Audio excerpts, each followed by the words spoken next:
Good evening and welcome to the City of Cedar Falls Planning and Zoning Commission meeting for Wednesday, May 24th. We will call the meeting to order and have a roll call. Turn on my microphone here. Alberhaski. Crispin. Here. Grebevich. Here. Hartley. Larson. Here. Leeper. Here. Lynch. Here. Moser. Stalnecker. Here. Did I pronounce that correctly? Close enough. Okay. Well, you better tell me the right way because Stallnaker, but I do answer to a lot of things. Stalnecker. Okay, all right. We do have two new commissioners, as everybody knows tonight, so welcome to the Planning and Zoning Commission, Sloan and Allen. Yes, very, very warm welcome. We are so thankful to have you on board, and that gives us a full commission, correct, Karen? Yes, it does. Which is exciting in of itself. So, welcome. Thank you. Welcome. All right, we'll move into approval of minutes. Is there any discussion or a motion to approve? Motion to approve. Second. It's been moved and seconded. All in favor, please say aye. Aye. All opposed, same sign. Motion carries. All right, this point in the meeting is open for public comment for anything that is not on our agenda for this evening. Seeing none, we'll move into old business, and we will have our first item, which is land use map amendment from low-density residential to neighborhood commercial and mixed use, and rezoning from C1 to PC2 for property at 702 LeClaire Street. Who is taking that? That would be me. Thank you, Gigi. Thank you, Mr. Chair. Good evening, everyone. This is the old business, which is about land use map amendment from low-density residential to neighborhood commercial and mixed use, and rezoning of a property at 702 LeClaire Street from C1 to PC2. As you can see, this is located on the corner of West First and LeClaire Street. I think there are two proposals here. One is to amend the future land use map to reflect the current commercial use of the property, and also rezone the property from C1 to PC2 district. Just background, I won't go into many details as we discussed this last time, but just a background for newer commissioners here. So this is lot 21 of Starview subdivision. There was an office building that was built in 1965. Wholesale businesses are not allowed in this district, and therefore the current use is non-conforming. There was additional 3,600 square feet of warehouse slash storage space that was added on site in 2011. And to adapt to the ongoing changes in the business, including supply chain issue and the need for pre-ordering, the applicant is proposing to add another 7,000 square feet of new building on site. With existing storage building that limits, which exceeds the limit, and the owner is requesting the change from C1 to PC2 to continue the ongoing business and on the same property. So just background, the PC2 district requires master plan proposal proposed with the rezoning, as well as the need for development procedure agreement that guides the development on this master plan. So as part of the requirement, this is the proposed master plan for the site. It shows the existing buildings on the property and the location of the new proposed 7,000 square feet building. With this master plan, there will be a stormwater retention pond proposed as well. And so this is all about making sure that the wholesale warehouse or business use, which is on the property, continues. So we want to make sure that there are two distinctions here. So the PC2 district, which will be the proposed zone, allows the wholesale warehouse or business use, but also prohibits wholesaling and warehousing motor freight terminal use in the district. So we want to make sure that the activities on the business doesn't escalate to wholesale warehousing or motor freight terminal use. The plan also shows the proposed landscaping and Also shows like a future bike trail connection along the First Street to provide as a bike path amenity. With regard to existing site, so there are a couple of existing pictures on the site. The site is well landscaped as of now. With regard to providing traffic information, there will be limited amount of traffic, truck traffic on the site, and I'll be running that in detail in the next slides. But the proposed rendering of the building are also submitted just to ensure that this will be in similar in characteristics as the existing site is. Staff notes that with site plan, like all site plan level details, including architectural characteristics, landscaping plan, etc., will be reviewed when the site plan will be proposed once the rezoning is approved. So, and we want to make sure that those will be compliant with the PC2 district standards. With regard to amendment to future land use map, the current designation, as you can see on your property, the whole area highlighted in blue box is low density residential, and the property to be rezoned is the west part of that, which is marked with a star. So the current business is commercial, the property to the east is also commercial, and then we have a vacant parcel to east. So we want to make sure that those all align with what the zone says.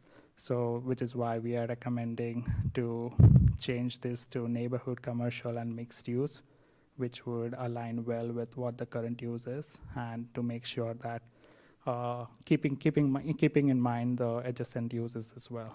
So, with that, we want to make sure that the accessibility of the site is currently from Leclerc Street. And it's in a developed area. So access to public service is something that is watched out when a property is being rezoned. Access to street network, about traffic generation. The traffic volume on site is currently local delivery pickup 3 times a week and about 2-3 semis per week. Applicant has indicated that this will remain unchanged with the proposal of the new 7,000 square feet facility. We did have some technical comments. One of them is PC2 district requires all site plan be approved by planning and zoning at City Council. That will be coming in once this rezoning request is processed, and applicant will have to submit the site plan according to the PC2 district regulation. Development agreement is also needed at the same time to make sure that all the conditions are followed as per master plan and the district guidelines.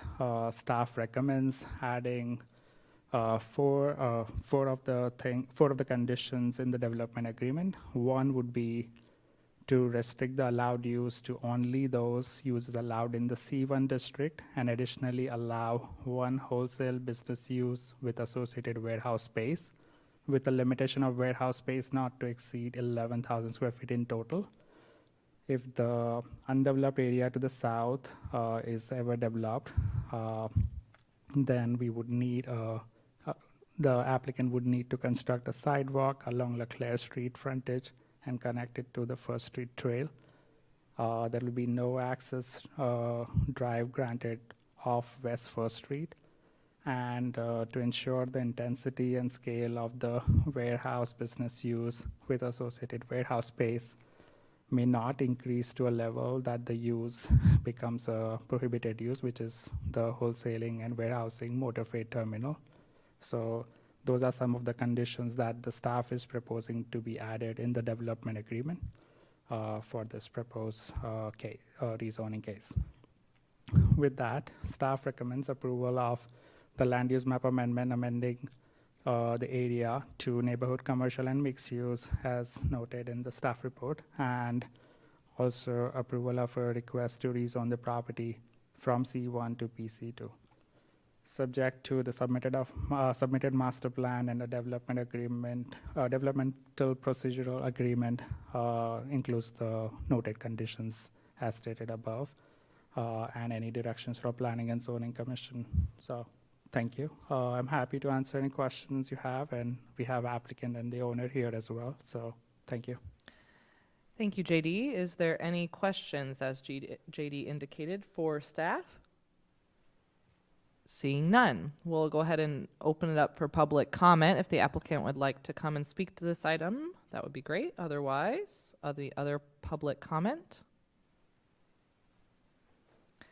All right, we'll go ahead and close public comment, bring it back to the commission for discussion and or a motion. Looks like a pretty well thought out. Do we need to separate motions? Yes, you Yep. do. Yep. I'll make a motion to approve the land use map amendment. It's been moved and seconded. Any additional conversation? Seeing none, we will do a vote. Alberhaski. Just aye or nay? Aye. Chrisman. Aye. Grubevich. Aye. Larson. Aye. Leeper. Aye. Lynch. Aye. Stelnaker. Aye.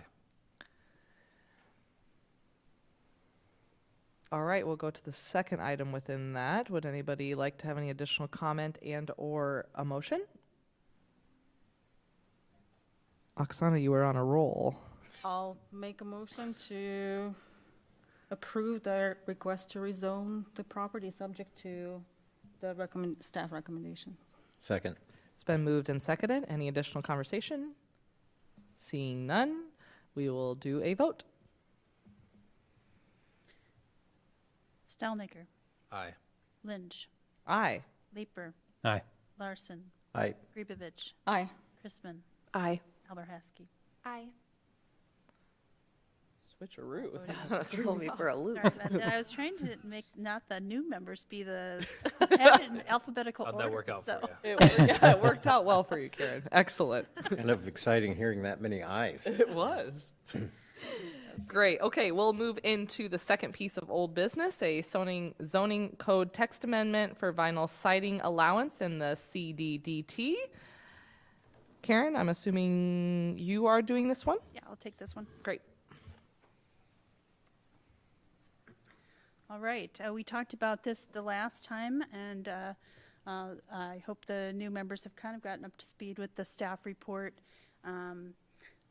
This is a petition from the City Council to consider allowing vinyl siding on any new single-unit dwellings in the neighborhood areas of the Downtown Character District, and also to consider allowing vinyl siding for new construction of other small residential buildings under 7 units. Previously, in the Central Business Overlay District, it did not allow vinyl siding in the downtown area for commercial mixed-use and multi-unit dwelling buildings that contained more than 6 units. So that was the requirement prior to the adoption of the Downtown Character District Code. For residential neighborhoods outside the Central Business District overlay previously, there was no standards. Most of those areas were zoned R3 and R4. As you know, those are their older zones that didn't have many standards. The Downtown Character District prohibits the use of vinyl siding in the Urban General 2, and the storefront areas. Those are the areas of the main core downtown. However, in the neighborhood frontage areas, the commission had quite a bit of discussion on this. Previously, vinyl siding is allowed on any existing single-family dwelling, even if it doesn't currently have vinyl siding. Somebody can replace their siding with vinyl. Or for existing buildings with vinyl siding, that vinyl siding may be replaced, or they may add additions to the building and they can be clad in vinyl. So that's what the standards are currently in the neighborhood areas. However, any new construction of buildings in the neighborhood areas would need to be other types of siding.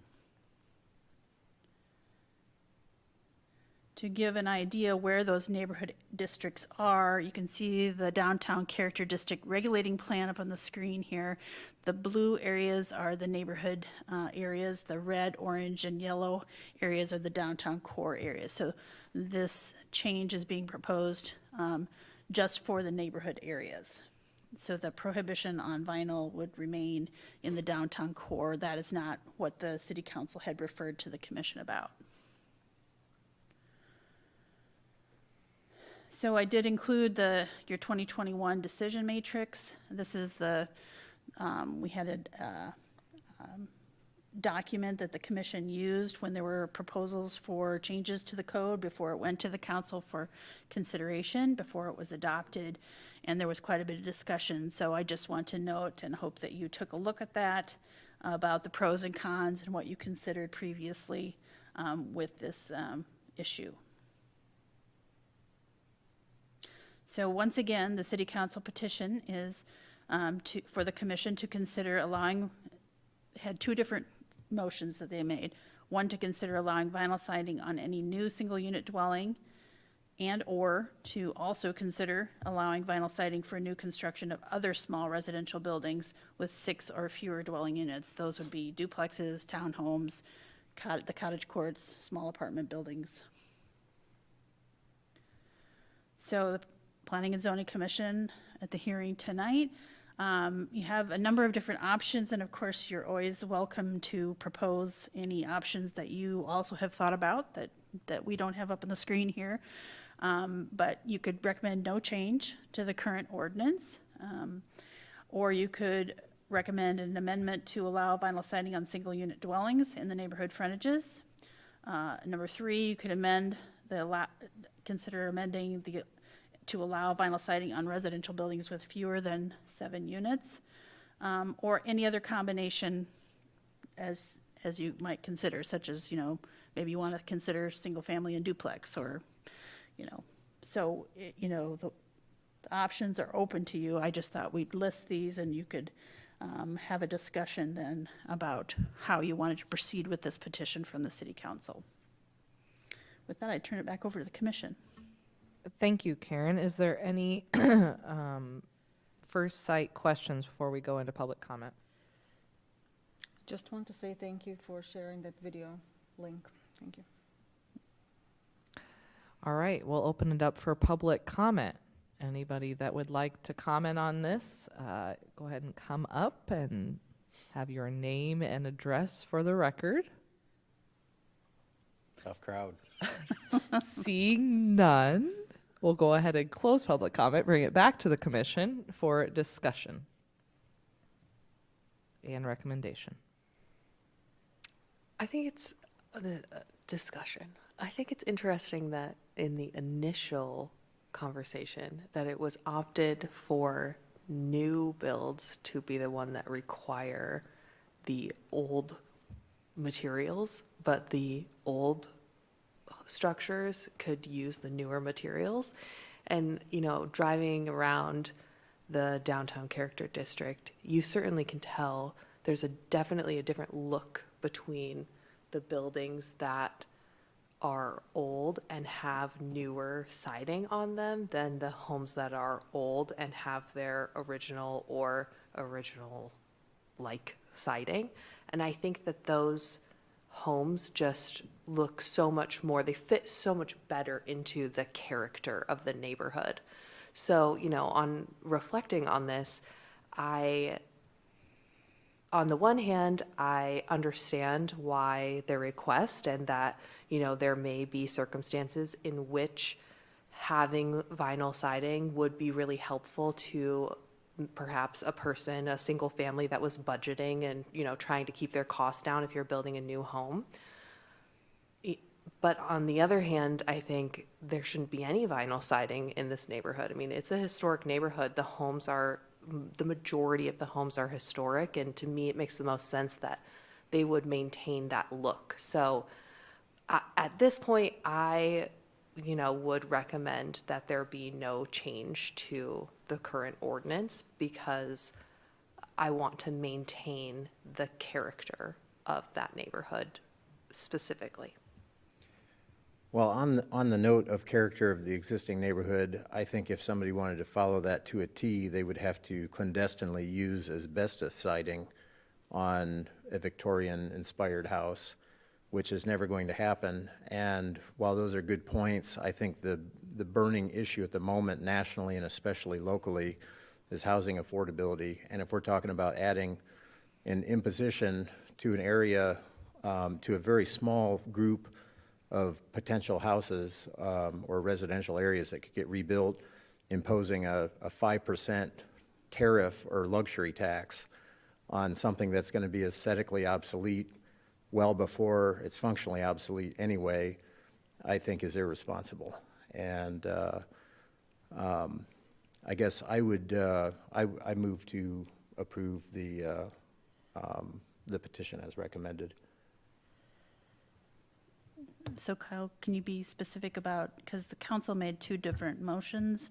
They had some discussion about difference of opinions on those. So are you talking about both of the things that they sent to you to consider? Well, I'm recalling option 3 being the one where, is that correct? Option 3 was where vinyl would be allowed on new construction up to 6 units. Right, yes. Yeah, and I guess to echo a point I made last time is that the superficial use of a certain type of material is no guarantee that a dwelling will look good or look interesting or be architecturally sensitive to the area. There are a lot of houses that I've seen, or buildings in general, that use vinyl as a product that look very attractive and very gorgeous, and plenty of products that I've seen, finished products that I've seen that use fiber cement just because they have to or because they chose to, and they're not attractive. So it's not a guarantee on architectural appeal and sensitivity in my mind. Okay, I just want to clarify the motion. So the council had asked two different things. So do you want to make a motion for both 1 and 2, or I mean 2 and 3 on that list? Because we'll draw up separate ordinances for each, and then the council can vote on each. The commission can vote on both of those.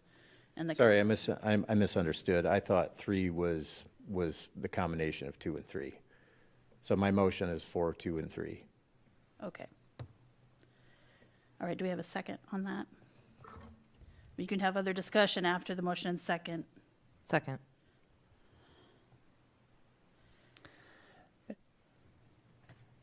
I think you could make an argument that the cheapest product is not vinyl long term. It's certainly the lowest first cost.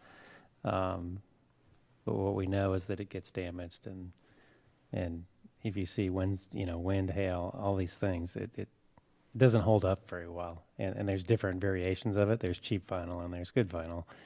So what's the lowest common denominator that we want to allow? Personally, I'm in between a little bit. I could see, maybe up to a duplex, maybe allowing that vinyl, but we're starting to get, 6 units, a bigger building, and I guess I would personally oppose that. Well, I would be willing to withdraw my motion and change it to 2 units.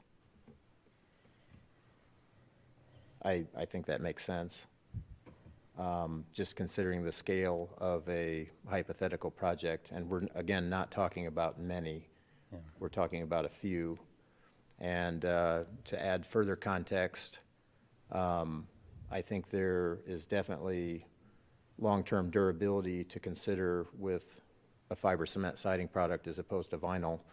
But if it is damaged, it's also more expensive to repair, and it's also really expensive to paint. And from what I've seen of fiber cement product installed, where it starts to look kind of gross after 5 or 10 years, quicker than vinyl is where the paint fades depending on the product that gets used.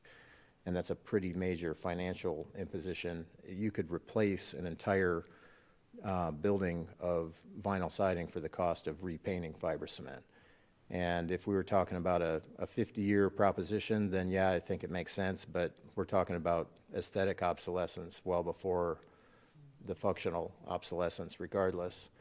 And the areas that we're talking about now, right now, they're just normal houses and normal neighborhoods. And so 50 years from now, you could have developers buying up whole blocks, and, it could be, $1 million an acre, like it is in Chicago suburb areas right now. But I think trying to make that imposition now doesn't make sense. But I'll withdraw my motion and move to approve or move to approve item 2, and then a revision of item 3, which would allow vinyl on up to 2 units.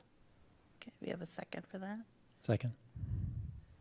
It's been moved and seconded. Any additional discussion? I find myself in between on this. I've been reflecting since our last meeting on this and still learning about siding options. It's a bit new to me. There isn't much vinyl siding in Europe, but I guess the buildings are constructed differently, so this comparison is really not appropriate. I find the inconsistency in the code allowing for vinyl siding on old historical homes and not allowing on the new homes. Interesting, because it really, in my opinion, it can be reversed, and it's okay to allow vinyl siding on, in my opinion, on new homes, but the old historic homes look a lot better. I agree with Hannah with the original siding, but as it is right now, it's reversed. Additional comments? Having moved from a 108-year-old house that I painted 3 times, I agree with you conceptually, but it is quite a burden. I think I'm pretty much aligned, and I think one of the things that I find interesting with the map that Karen sent with the neighborhood overlay areas is how spread out this gets. I think there's a huge difference between the 400 block of Washington and what the 1300 block of Bluff. And I just did a quick Google Maps street view earlier today, and they're pretty much all in that area. Everything's vinyl. So I agree that it feels odd that if one of those houses, heaven forbid, caught on fire, had to be torn down, replaced, that homeowner in a neighborhood of all vinyl couldn't do similar. I think that was an interesting notion that I had with it. So I just kind of want to mention that it feels a little bit like when I think of the downtown neighborhood, I'm thinking a pretty small little area, but this technically does encompass more.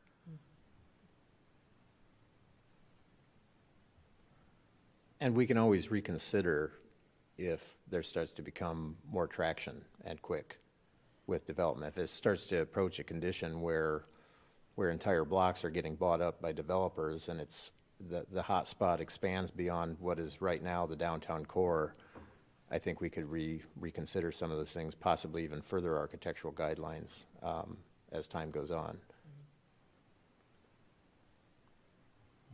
Yeah, I would just like to echo some of the comments that have already been made. I find myself torn as well. On the one hand, I'm very for the affordability of housing. I think that that's something that Cedar Falls has struggled with for some time.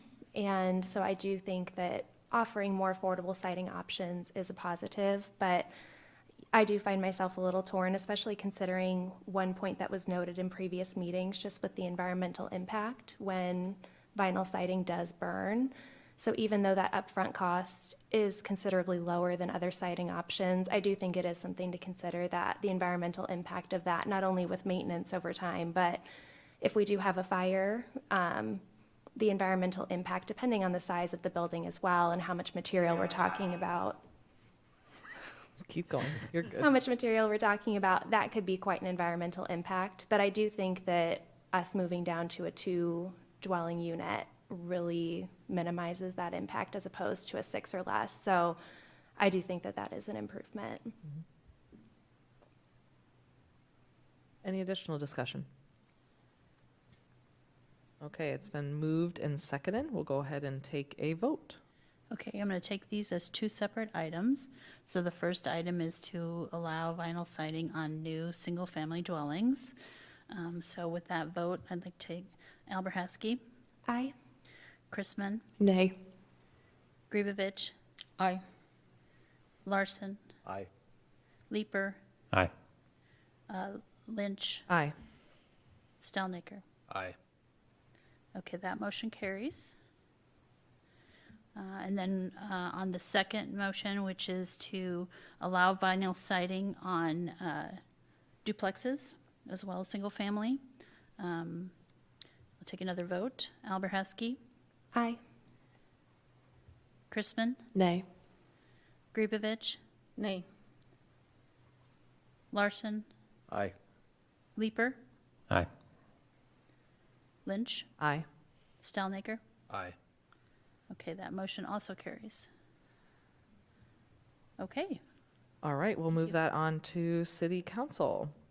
We'll move into new business. I know that item 4 has been deferred. Do we need to do a motion to defer that, or Karen?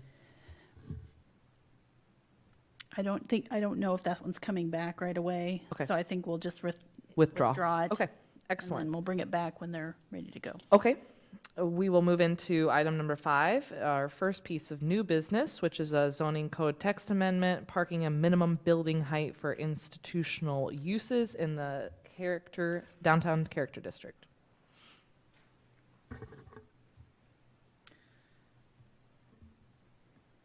Okay, we have another potential, several code amendments to the Downtown Character District Code. Just as a background, we did receive an inquiry from St. Patrick's Church. They purchased the vacant lot that's at 7th and that runs between 7th and between Main and Washington Street. That property is in the urban general frontage of the Downtown Character District. And they've noted that in future they may decide to build a new daycare building, but for right now, they would like to be able to use it as parking. So the issue here is that accessory uses such as parking are not generally allowed without a principal use. That's across the board in the zoning ordinance. That's a general standard, not just in the Downtown Character District, but in all districts. And all districts have parking setbacks noted in those districts. Most zones, then, because there's a principal use allowed on the property, the setback for the parking is related to the principal use, particularly in the residential districts where it states that parking is not allowed in the front yard, or in the required front yard, which means it can't be between the building and the street, except for the parking on a driveway for a single-family house or a duplex. But parking lots themselves can't be in the required front yard, and that's true of any residential district. And in commercial districts, a little bit different, but they all sort of relate to kind of the location of the principal use, assuming that there's a principal use on the property. The other issue that they brought up is that with a future daycare building in consideration, we noted to them that there's a 2-story minimum building height in the urban general 2 and storefront areas, the main downtown core. We have a 2-story minimum. And we have received, not just from St. Patrick's, but a number of people, I would say just a handful, that have talked about redevelopment of some properties that are very small, and a concern about that requirement to build 2 stories. So the questions before you to consider are really, should parking for civic and institutional uses be treated differently for churches and schools and the like? And is the 2-story minimum building height too onerous in the downtown area, just in general? So just to take a look a little more closely, here you can see on the screen, this is a little snip of the part of the downtown regulating plan. I have this up on the screen so you can kind of see generally how that looks, where the red lines here are the build-to lines, so buildings are supposed to be built to the fronts of the lots along the street, and then the blue lines are the parking setback lines. So in general, the parking has to be set back about 30 feet from the street side lot line. There is an allowance. You can see the area that's close to the alley, where the alley and the streets intersect. There's an area that's called out that allows parking in those areas as long as it's behind a building wall, like in a garage, for example. So there is some allowance to have it closer to the street in certain locations on the blocks. Just to give you some context, the parking setback in other zoning districts, residential zoning districts, like I said, and no parking allowed in the front yard or the required front yard. In the R1, it's 30 feet. R2 and R3 is 25 feet. R4, it's 20 feet. In the mixed-use district, residential district, there's a difference between a major street and just a regular street. Either 20 feet or 30 feet is the parking setback requirement. In the Highway 1 commercial districts, it's 20 feet. Other commercial and manufacturing industrial districts, it's 5 feet, but 10 feet when it butts a residential district. So you can see that there always is some sort of standard about the setback for parking lots. Then the question really is, should there be some additional flexibility for parking for civic and institutional uses in the downtown character district? I mean, there are a number of churches and schools in the downtown character district. They are different. We talked about this with the signage recently. They're often in campus-like settings. They have multiple properties. And so it might be the case that they have their principal building on one lot, and then they abut another lot where they're using that for parking. In this particular case, the lot that they're talking about is across the street from the school, so it's not directly abutting one of their principal buildings. So, as we noted before, of course, these institutional churches and schools, there's a number of them in the downtown character district. They're very valuable to have in a neighborhood, and they're important to the character. So they may warrant different rules, but also it's important to ensure that the surrounding development is respected and keeping in mind the vision plan for making it, continuing to support a walkable district. And that means, buffering the parking areas from public sidewalks and softening those edges and making sure that the adjacency to like other residential properties are kept in mind.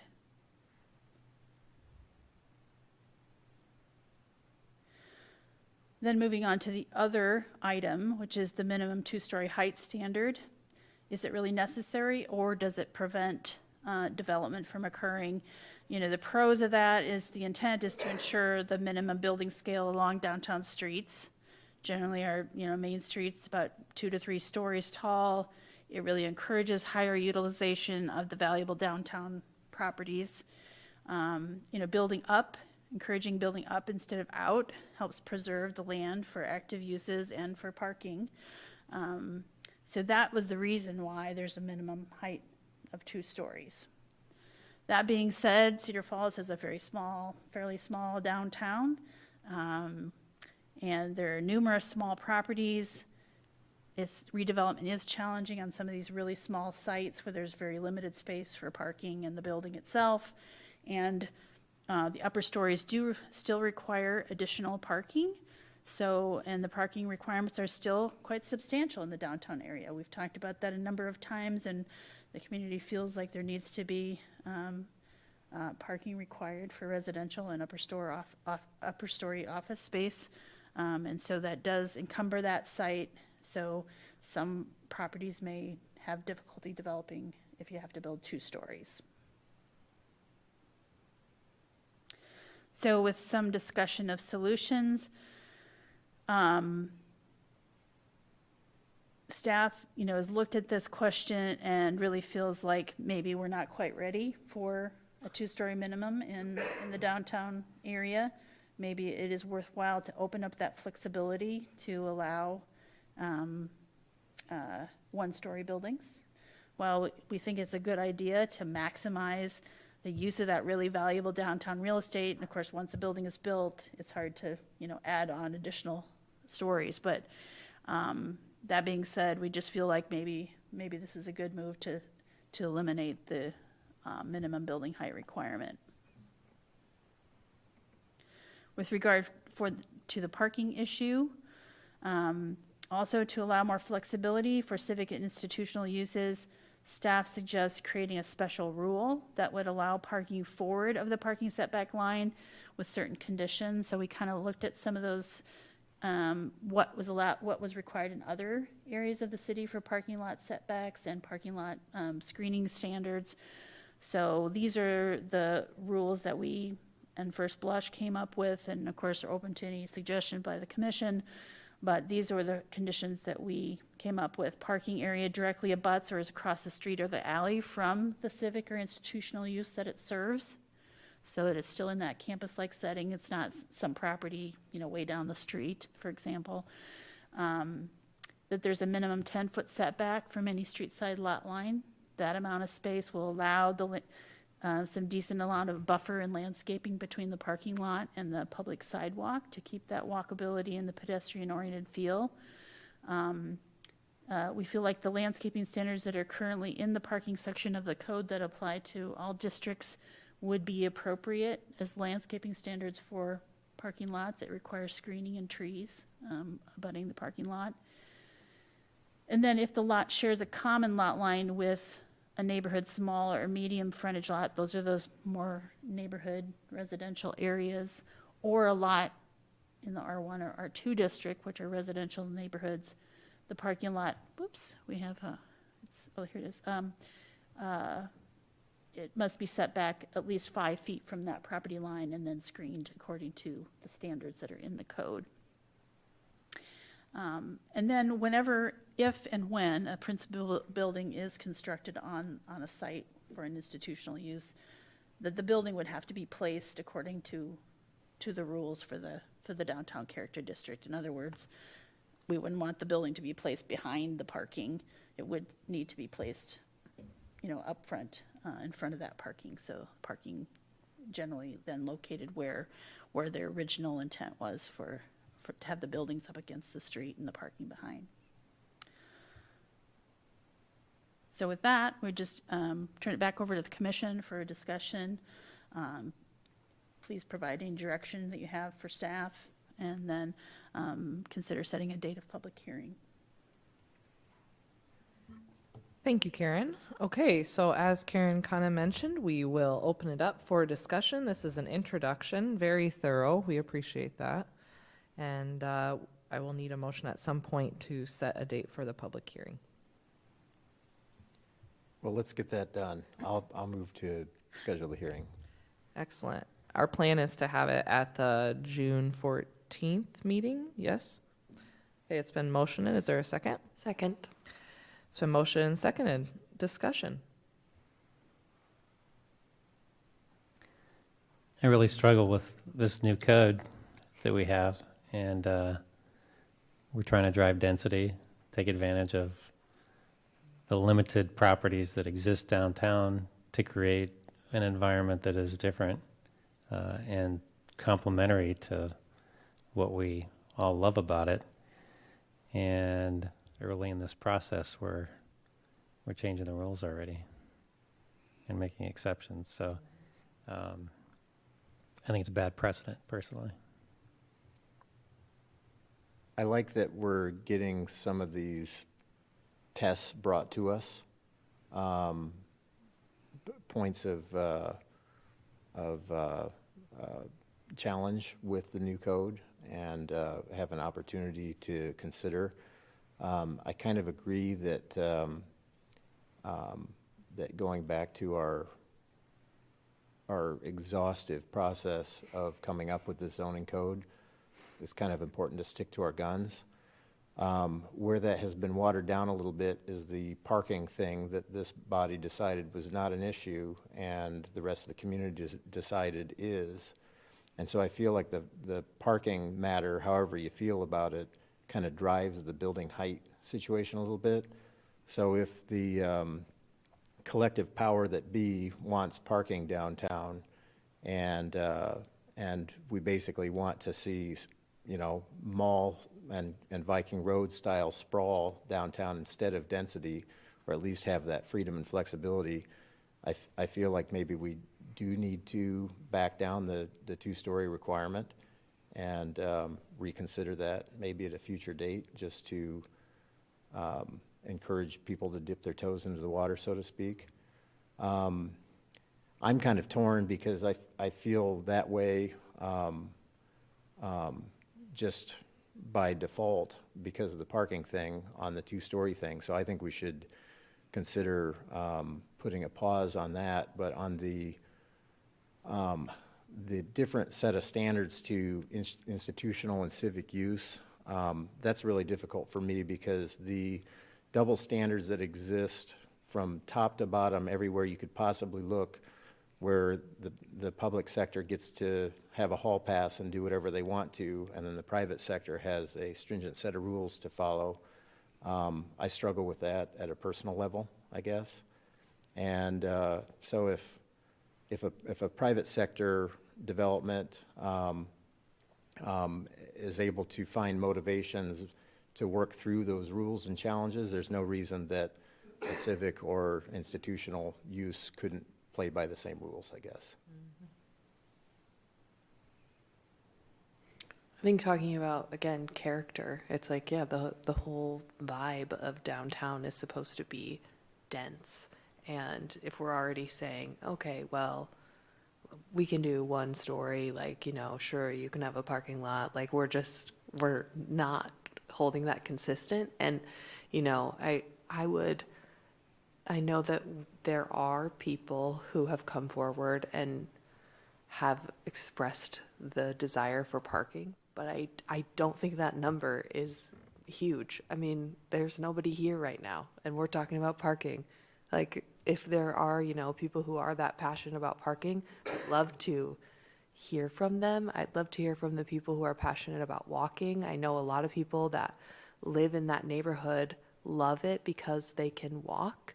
And I know that that's not a possibility for everyone, but I think that, again, a huge draw to our downtown is its character. And if you just continue to add parking lots everywhere, that is not the character that people love. So I don't think that a parking lot, and I also would agree with what Kyle said, that, you know, if we're gonna, we don't need to give every different group a pass. Like, let's just stick with it for a while and see how it goes. I'd echo all of my commission members in their comments, because we were exhaustive in so many ways on this code, and we've gotten things back constantly from council, from other recommendations, and I feel like let's just simmer on it for a bit and see how it will work for us as we move forward. That area is so dense with parking anyways. It has like 5 parking lots around it, it seems like. I could be wrong. But, you know, it seems like there's a lot already. Why put another one in? And we also experienced not too long ago the concept of putting a 2-story building in that area, and parking was the issue. You know, why? And let's talk about that someday. So I agree 100% with my commission members. I have a question about the 2-story thing, and maybe this is beyond our pay grade, but maybe a solution to the. Yeah. You do? I didn't know you were getting. Well, I meant it. Perhaps there's a formula based on the site size or the hypothetical building size that could allow for 1 story to make sense. If it's an entire block that's getting developed, I think making that into a 1-story building makes no sense at all, and it's the scope of investment that finding a more creative and architectural use that involves a 2-story or greater is really appetizing and viable. But if it's a small site, I think as some of those little spots on Clay Street and Washington Street, where there's a 1-story building now, and it's a small site, you know, I can't imagine that there'd be a 2- or 3-story building on a site that's only 10,000 square feet by the time parking's satisfied and everything else. So maybe a suggestion for staff would be to consider that idea and see if there's maybe some sort of secret sauce or a formula that could make sense of that idea to where there could be a threshold to allow the construction of a 1-story building in the right circumstances. Yeah, we certainly can take a little closer look at that and see if there's some exception to the rule or something that we can create in the code that allows people to ask for that flexibility on a case-by-case basis, maybe, for example. Might be difficult to come up with an exact number, but we can certainly take a look at it. Well, maybe if it's just relative to the portion of a block size. So I think about the little spots that I have in mind that I'm thinking of. Just a block or two from here, there's a little insurance building. I don't know why I'm picking on that one, but I could see maybe wanting to do something different with that. Or if there was a fire, something else like was mentioned earlier, it would be out of scale based on the size of that parcel, most likely, to impose the two-story height.